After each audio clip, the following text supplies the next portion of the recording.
पाकिस्तान की तारीख में आज तक बहुत सी फिल्में बनी, कुछ बुरी थीं, कुछ अच्छी थीं, कुछ बहुत अच्छी थीं। उन्हीं बहुत अच्छी फिल्मों में एक फ़िल्म थी जिसे धुआं ड्रामे के हीरो आशिर अज़ीम ने बनाया।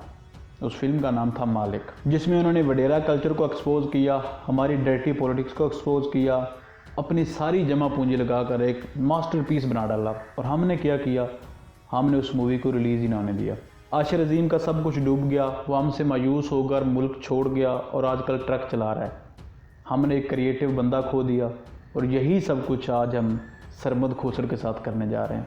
सरमद खुसर ने अपना सब कुछ लगाकर एक फ़िल्म ज़िंदगी तमाशा बनाई। फ़िलहाल तो उसका ट्रेलर रिलीज़ हुआ है। फ़िल्म काफ़ी शानदार लग रही है, जिसमें दिखाया गया है कि एक बंदे की कोई वीडियो लीक होती है और लोग उसके ख़िलाफ़ हो जाते हैं। इसे सोसाइटी से अलग थलग कर दिया जाता है और अपनी बेटी तक उससे बात नहीं करती।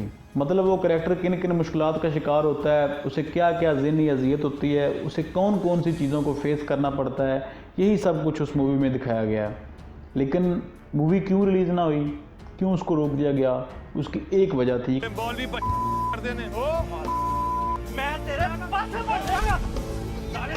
इस बात पर दीन का ठेकेदार तबका इस मूवी के ख़िलाफ़ जाता है। इस मूवी की रिलीज़ रोक दी जाती है, हुकूमत दबाव में जाती है, मूवी को दोबारा रिव्यू के लिए भेज दिया जाता है। उस मूवी को जिसे 2 से ज़ायद मरतबा देखने के बाद सेंसर बोर्ड पास कर चुका है। और फिल्म को रिव्यू कौन करेगा? सेंसर बोर्ड नहीं, बल्कि तरीके लब्बैक और इस्लामी नज़रियाती कौंसल।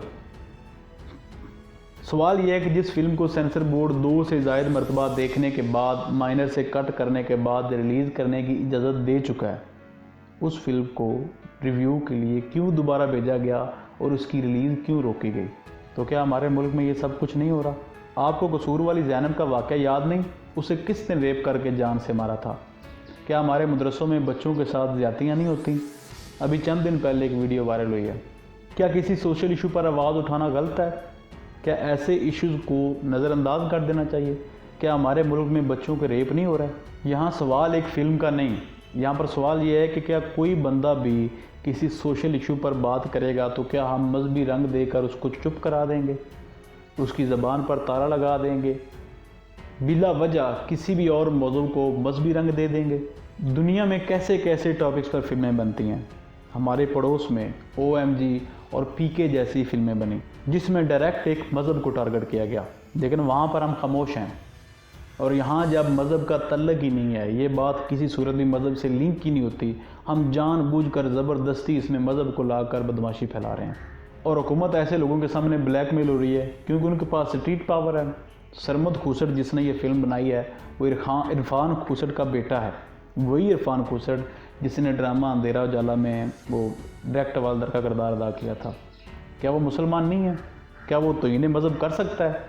ज़रा ठंडे दिल से सोचिए, एक मुसलमान होकर क्या वो इस्लाम के ख़िलाफ़ मूवी बना सकता है?